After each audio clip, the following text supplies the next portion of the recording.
Tokom mjeseca hrvatske knjige većinom će naši programi biti vezani uz temu i uz glagoljicu.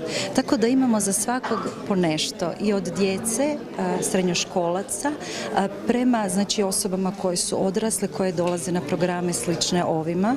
Završit ćemo program, odnosno mjesec hrvatske knjige ćemo završiti programom gospodina voditelja, gospodina Zvonimira Toldija, koji će biti 14. studenog 2018. To je jedna srijeda u večernjim satima.